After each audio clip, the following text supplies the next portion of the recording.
Dragonlance, la discípula oscura 1. Ámbar y ceniza. Audiolibro editado por Juan Pablo Flores Montaño. Para El amo del calabozo, 2021.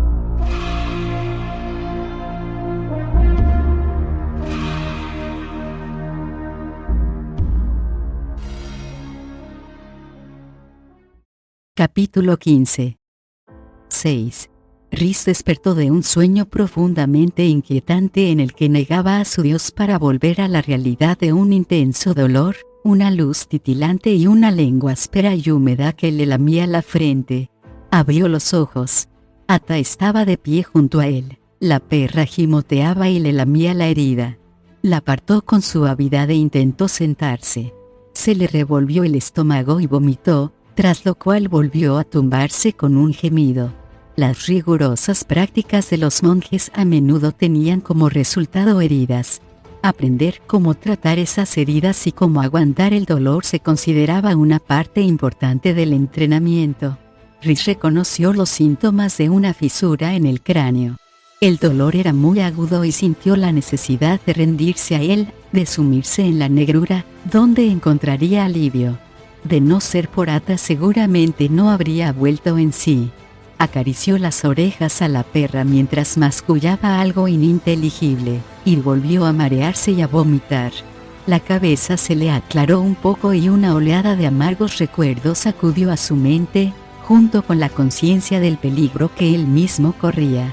Se sentó con premura mientras apretaba los dientes para aguantar el dolor, y buscó a su hermano con la mirada. La estancia se hallaba a oscuras, demasiado para ver nada. La mayoría de las gruesas velas se habían consumido. Quedaban solo 2 encendidas, y las llamas titilaban en la cera derretida. «Llevo horas inconsciente», murmuró, aturdido. «¿Dónde está Yeun?». Parpadeando a pesar del dolor, tratando de enfocar los ojos, echó una rápida ojeada alrededor de la sala, pero no vio la menor señal de su hermano. Ata lloriqueó y Rhys le dio unas palmaditas. Intentó recordar qué había pasado, pero de lo último que se acordaba era de la acusación de su hermano contra Majere. No tiene la voluntad ni el poder de frenar a Chemosh. Una de las velas chisporroteó y se apagó con un siseo. Solo quedó encendida una minúscula llama. Rhys acarició las sedosas orejas de la perra y no tuvo que preguntar la razón de que Yeun no lo hubiera asesinado mientras yacía inconsciente. No tenía que buscar muy lejos a su salvadora. Ata estaba tumbada con la cabeza en su regazo y sus oscuros ojos lo miraban con ansiedad. Rhys la había visto proteger a las ovejas durante el ataque de un puma, interpuesta entre el rebaño y el felino, al que hacía frente sin miedo, los ojos castaños fijos en los amarillos del puma, con firmeza, hasta que le hizo darse media vuelta y escabullirse.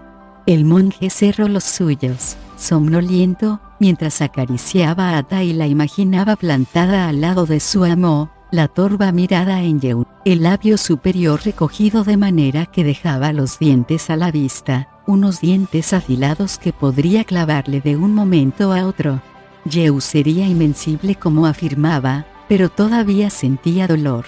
El chillido que había soltado cuando Ata lo mordió había sonado muy convincente, y podría imaginar sin dificultad lo que sería sentir esos dientes hincados en la garganta. Yeun debía de haber retrocedido y se habría escapado. Habría huido a casa. Ata ladró y se incorporó de un brinco. Rhys se despertó sobresaltado. «¿Qué pasa?», preguntó al tiempo que se sentaba, asustado y en tensión. Ata ladró otra vez, y el monje oyó otro ladrido lejano, procedente del aprisco. Era un ladrido intranquilo, pero no de alerta. Los otros perros notaban que algo marchaba mal. Ata siguió ladrando, y Rhys se preguntó, sombrío, ¿qué les estaría contando? ¿Cómo describiría aquel horror perpetrado por el hombre contra el hombre? Se volvió a despertar y se encontró con la perra, que le ladraba. «Tienes razón, chica. No puedo hacer esto», rezongó. «No puedo dormir. Tengo que mantenerme despierto». Se obligó a ponerse de pie, usando el banco para apoyarse. Encontró su Emide tirado en el suelo, junto a él, justo antes de que la llamita de la última vela se ahogara en la cera derretida y se apagara, dejándolo a oscuras con la luz de la luna y rodeado de muertos. Le resultaba difícil pensar con el palpitante dolor de cabeza. Se centró en el dolor y empezó a moldearlo y a darle forma y a presionarlo hasta comprimirlo en una bola pequeña de dolor que guardó en un aparador dentro de su mente, y cerró la puerta. Conocida como bola de arcilla, esta era una de las técnicas desarrolladas por los monjes para controlar el dolor. Mahere empezó el ritual, sin pensar. Elevo mi pensamiento hacia las nubes. Se interrumpió. Las palabras no significaban nada. Sonaban vacías, carentes de sentido. Miró dentro de su corazón, donde el Dios había estado siempre, y no lo encontró. Lo que había ahora era feo y horrible. Riz se contempló largo rato. La fealdad no desapareció, era una mácula en la perfección. Que así sea, aceptó tristemente. Apoyándose en el bastón se dirigió hacia la puerta con pasos inseguros. Ata caminó a su lado. Lo primero era descubrir qué había sido de Yehu. No descartaba la idea de que su hermano estuviera escondido, al acecho, en algún sitio del monasterio, listo para tenderle una emboscada y así ofrecer la última víctima a Chemosh. La lógica le dictó a Riz que registrara el establo para comprobar si faltaban los caballos o el carruaje. Se mantuvo bien alerta mientras se acercaba al cobertizo, escudriñando cada sombra, haciendo altos para ver si captaba el ruido de pasos. A menudo miraba atenta. La perra estaba tensa porque percibía la tensión en su amo, y se mantenía alerta porque él hacía lo mismo. Sin embargo, nada en su conducta indicaba que algo fuera mal.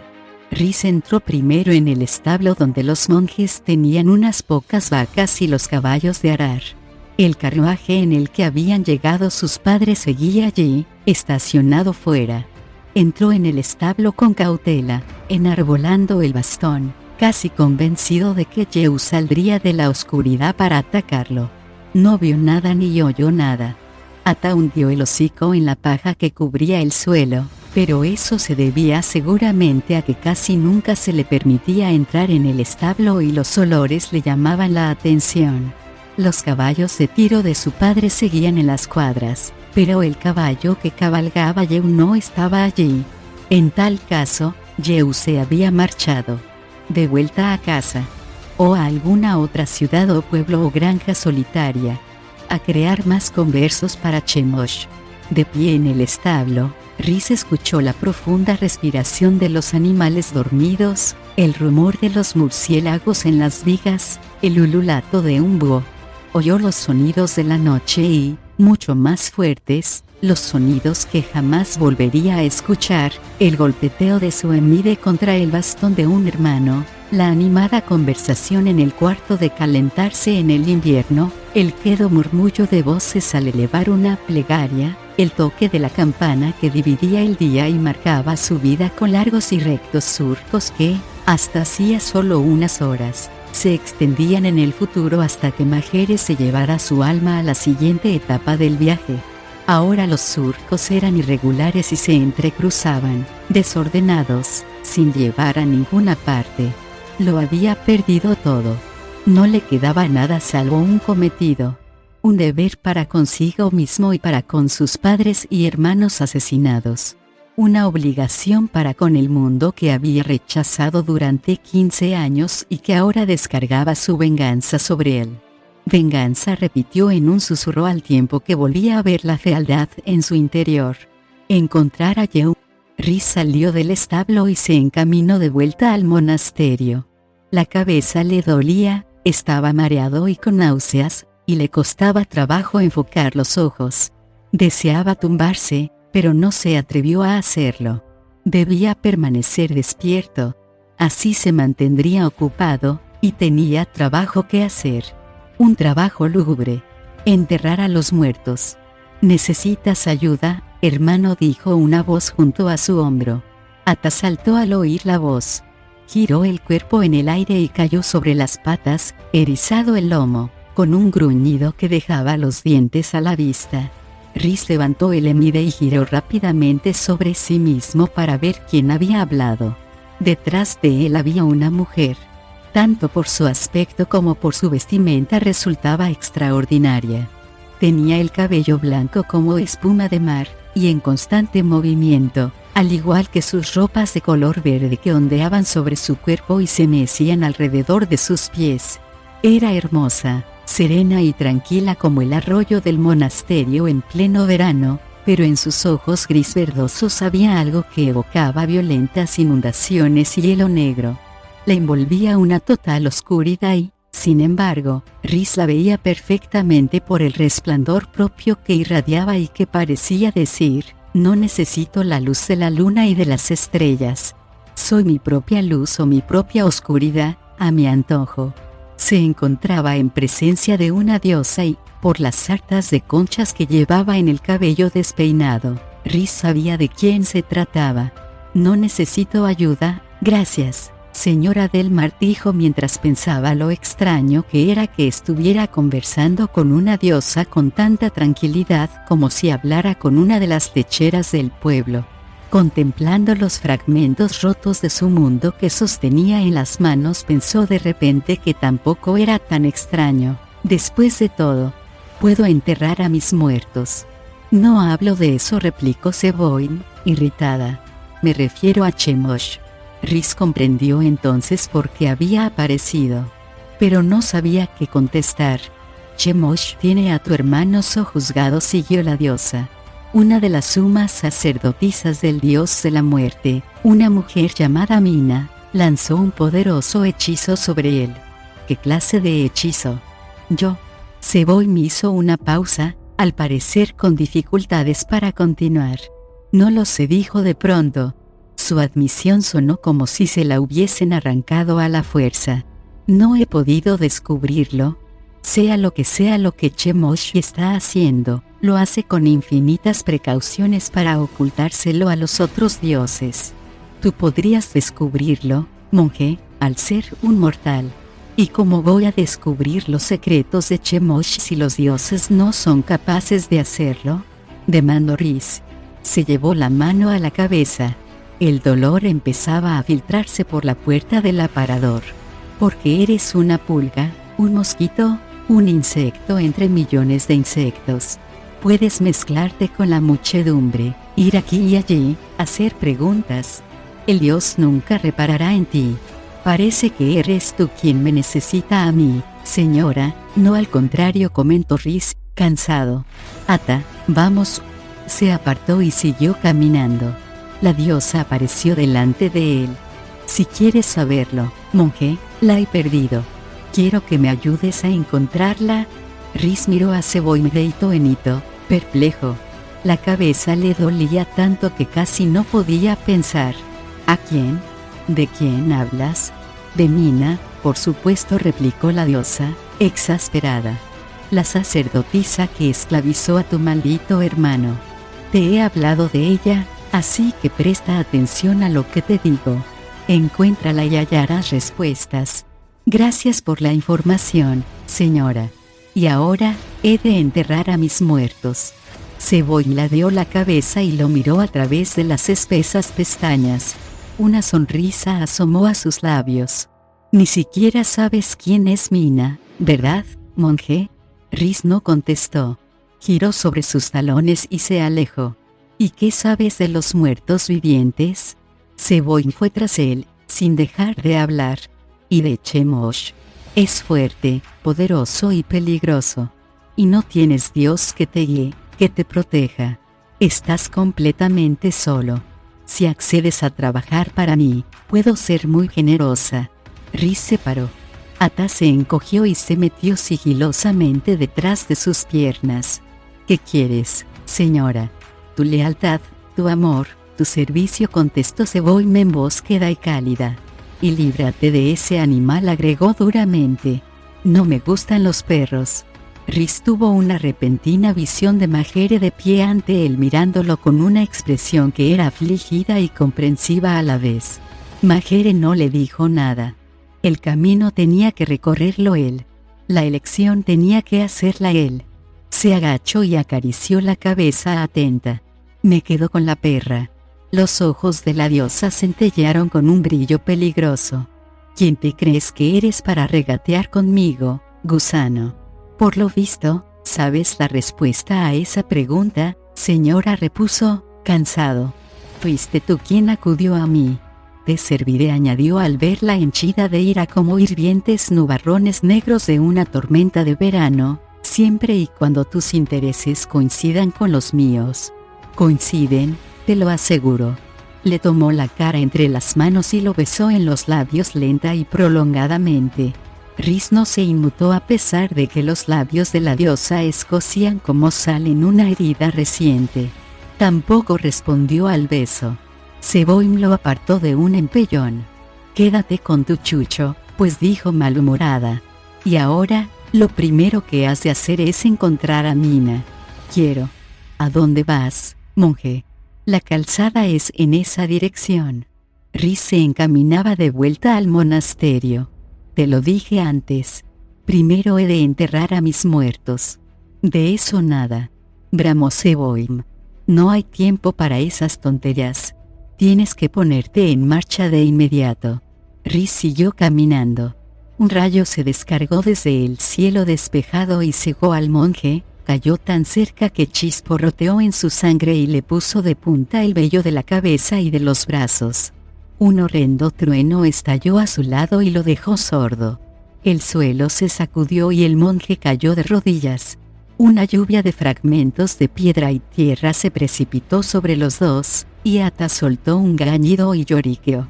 Seboim señaló el inmenso cráter. Ahí tienes un agujero, monje. Entierra a tus muertos. Le dio la espalda en medio de una bocanada de viento y una descarga de lluvia, y desapareció. ¿Qué he hecho, Ata? Gimió Rhys mientras se levantaba del suelo. Por la expresión confusa de los ojos de la perra, por lo visto ella le hacía la misma pregunta. Rhys enterró a los muertos en la tumba común que le había proporcionado la diosa. Trabajó a lo largo de toda la noche para conseguir que los cadáveres tuvieran cierta apariencia de paz y para trasladarlos uno a uno desde el comedor hasta el lugar de enterramiento, donde los tendió sobre la tierra blanda y húmeda. Cuando los tuvo a todos colocados, tomó la pala y empezó a llenar la tumba de tierra. El dolor de cabeza se había mitigado con el beso de la diosa, una bendición que ni siquiera se había dado cuenta que le había otorgado hasta que Seboim se hubo marchado. No obstante, estaba agotado física y psíquicamente, y no había bendición que aliviara aquello. Tal vez el agotamiento respondía a la impresión que tenía de que su cuerpo era uno de los que había en la tumba y que los pegotes de tierra caían sobre él y lo iban enterrando. La noche casi había llegado a su fin cuando echó la última palada de tierra en la tumba común. No rezó. Había renunciado a Mahere y dudaba que a Seboim le interesaran sus plegarias. Necesitaba dormir. Rhys se volvió, llamó a Ata y se dirigió a su celda. Allí se dejó caer en el jergón y se quedó dormido. Despertó de repente, no con el tañido de la campana sino por la dolorosa ausencia de esa llamada. Capítulo 16. 7. Una vez que los muertos descansaron en paz, Rhys tuvo que pensar en los vivos. No podía iniciar el viaje abandonando al ganado para que muriera de hambre o presa de las alimañas. Ahora era responsabilidad suya su cuidado. Ata, los otros perros y él condujeron a las ovejas y a las vacas 2 kilómetros que los separaban del pueblo más cercano. Tuvieron que hacer todo el camino bajo un torrencial aguacero que convirtió los caminos en un barrizal. Obviamente, a Seboim no le complacía el retraso. La última vez que Rhys había recorrido esa calzada había sido 15 años atrás, cuando se dirigía al monasterio. No había vuelto a pisarla, ya que no había abandonado el monasterio en todos esos años. Contempló el mundo al que regresaba y lo halló empapado, gris y apenas cambiado. Los árboles eran más altos, los setos, más densos. La calzada parecía estar más transitada que años atrás, lo que significaba que el pueblo debía de haber prosperado. Se cruzó con varias personas en el camino, pero iban ensimismadas en sus propios asuntos y no respondieron a su saludo, aunque varias los maldijeron a él y a su ganado por obstruirles el camino y estorbarles. Eso le recordó a Rhys por qué había abandonado el mundo y lamentó regresar a él. Lo lamentó, pero estaba decidido. Los aldeanos aceptaron agradecidos el regalo del monje, aunque se sintieron un tanto alarmados cuando Rhys les contó que hacía aquello porque los otros monjes habían muerto de una enfermedad y que el único superviviente era él. Les aseguró que no había peligro de contagio. Eso, y el aspecto de las bien alimentadas vacas de leche y las sanas ovejas bastó para persuadir a los aldeanos de que podían aceptar sin peligro aquella riqueza inesperada.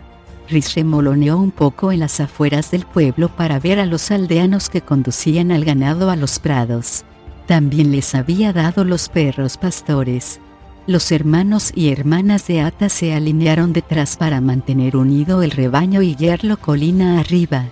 Ata se había sentado al lado de Rhys y observaba con tristeza la marcha de la manada en la que había nacido y que la dejaba atrás.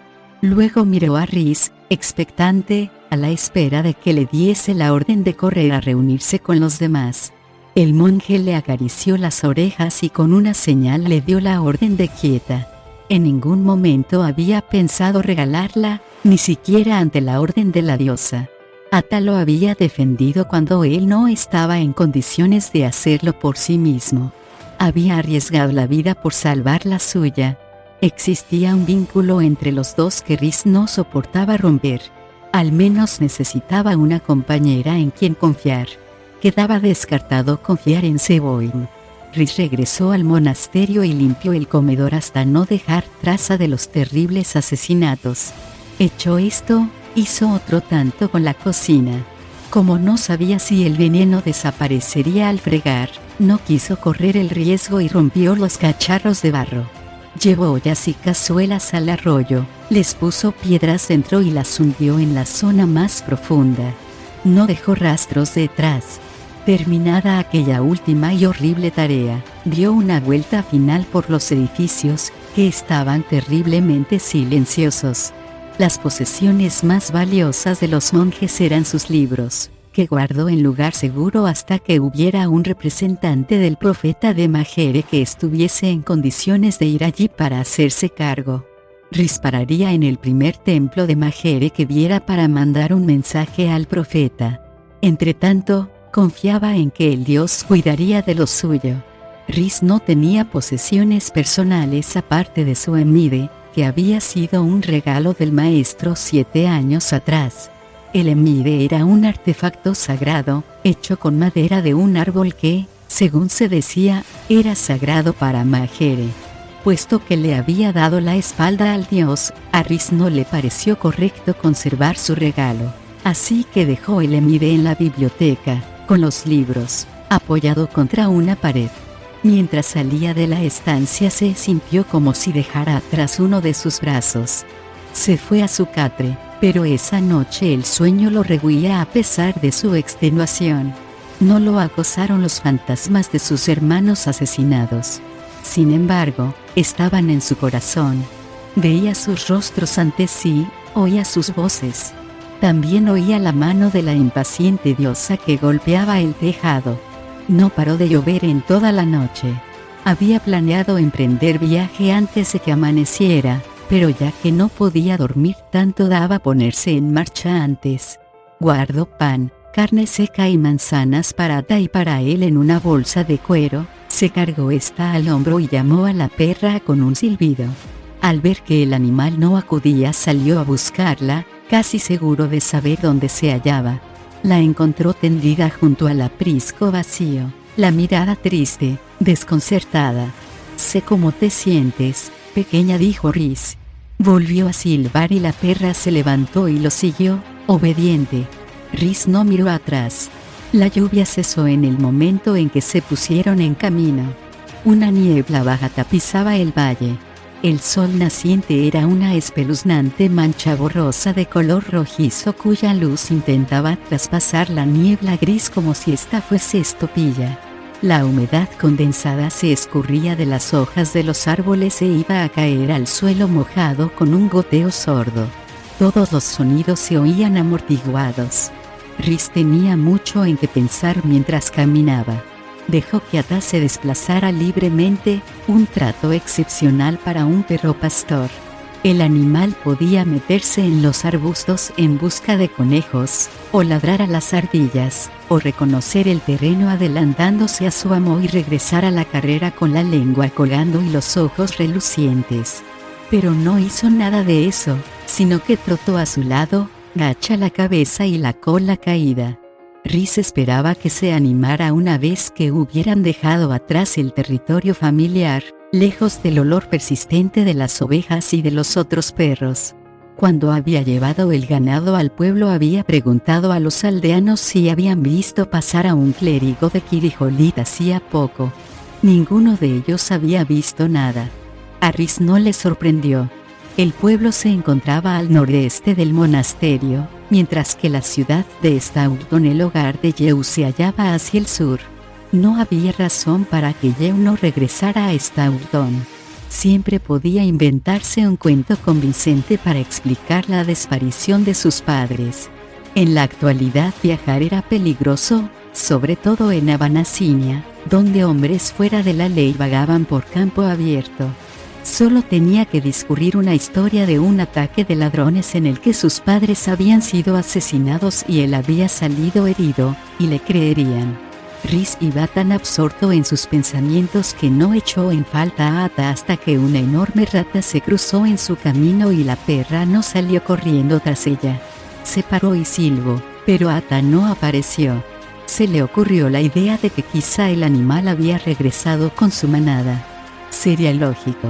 Habría tomado una decisión, al igual que había hecho él.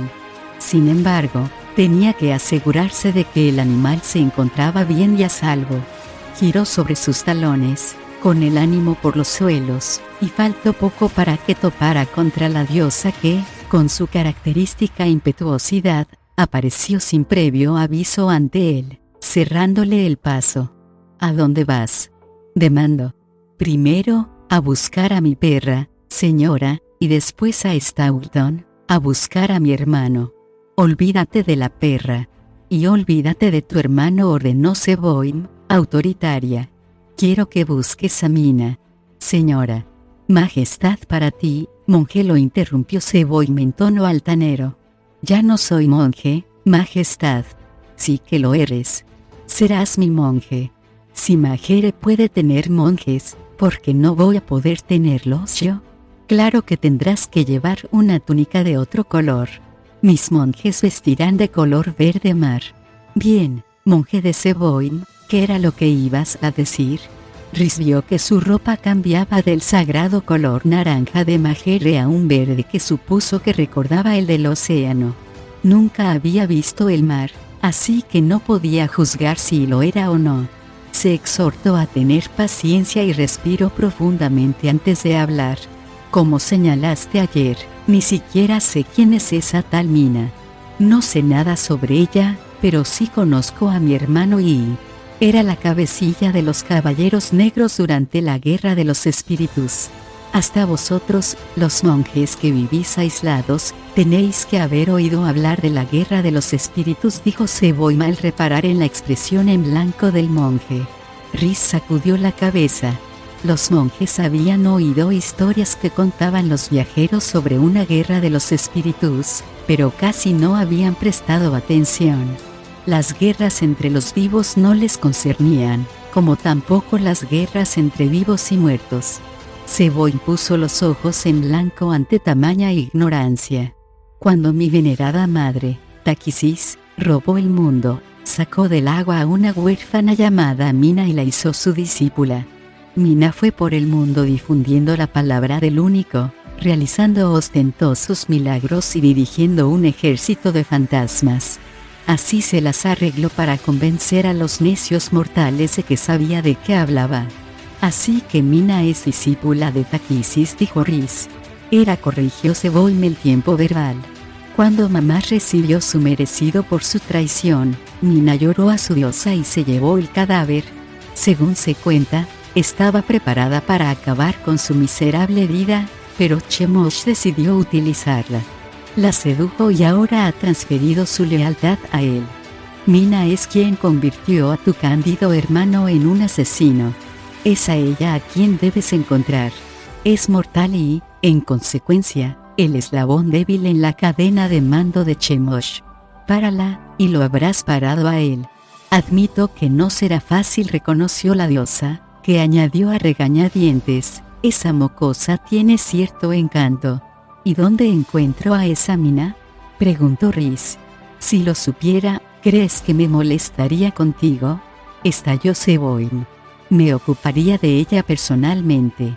Chemosh la encubre en una oscuridad que ni siquiera mis ojos pueden penetrar. ¿Y qué hay de otros ojos, como los de otros dioses? Tu padre, Sargonas. Ese estúpido imbécil. Está demasiado absorto en sus asuntos, como todos los demás. Ninguno de los dioses tiene cabeza para darse cuenta de que Chemosh ha desarrollado una ambición peligrosa. Se propone apoderarse de la corona de mi madre. Planea desestabilizar el equilibrio y sumir a Kryn en otra guerra. Soy la única que se ha dado cuenta, añadió con altanería. La única con coraje para desafiarlo. Rhys enarcó una ceja. La idea de contemplar a la cruel y calculadora Seboim como paladín de los inocentes era chocante. Con inquietud, Rhys comprendió que había algo más. Aquello olía a una lucha personal entre Seboim y Chemosh. Y lo iban a pillar en medio, entre el yunque de uno y el martillo del otro. Le resultaba difícil aceptar el hecho de que los dioses de la luz estuviesen ciegos a esa maldad. Sin embargo, sabría algo más una vez que estuviera de vuelta en el mundo. Se mantuvo en silencio, pensativo. Bien, hermano Rhys, ¿a qué esperas?, demandó Seboim. Te he dicho todo lo que necesitas saber. Ponte en marcha. No sé dónde está Mina, empezó Rhys. Búscala, espetó la diosa. Pero sé dónde está mi hermano, continuó Rhys. O, al menos, donde es muy probable que esté. Te dije que te olvidaras de tu hermano. Cuando encuentre a mi hermano, siguió pacientemente el monje, le haré preguntas sobre Mina. Con suerte, me conducirá hasta ella o, como mínimo, me dirá dónde encontrarla. Seboim había abierto la boca para gritar otra vez, pero cambió de opinión. Eso tiene cierta lógica, concedió de mala gana. Puedes seguir con la búsqueda de tu hermano. Rhys hizo una reverencia de agradecimiento. Pero no debes perder tiempo buscando a tu chucho, añadió la diosa. Y quiero que hagas un pequeño desvío. Puesto que tienes que vértelas con Chemosh, necesitarás a alguien que sea un experto en los muertos vivientes. No creo que tú tengas esos conocimientos, ¿verdad? Rhys tuvo que admitir que no los tenía. Los monjes de Majeres se ocupaban de la vida, no de la muerte. Hay una ciudad a unos 30 kilómetros al este de aquí. En esa ciudad hay un cementerio, donde encontrarás a la persona que buscas. Acude allí todos los días a medianoche. Es mi regalo para ti, dijo Seboim, complacida consigo misma por su magnanimidad. Será tu compañero. Necesitarás su ayuda para ocuparte de tu hermano, así como de otros seguidores de Chemosh que podrías encontrar. A Rhys no le agradaba la idea de un compañero que no solo era compinche de Seboim, sino que también, al parecer, se pasaba las noches perdiendo el tiempo en cementerios. Pero no quería discutir sobre ello. Al menos echaría un vistazo a esa persona y, tal vez, le haría algunas preguntas. Cualquiera con conocimiento sobre los muertos vivientes seguramente también estaría versado en Chemosh. Gracias, Majestad. No hay de qué. Quizá tu opinión sobre mí sea más favorable de ahora en adelante. La diosa empezaba a desaparecer, a difuminarse en la niebla matinal, cuando añadió algo. Veo que tu chucho viene por la calzada.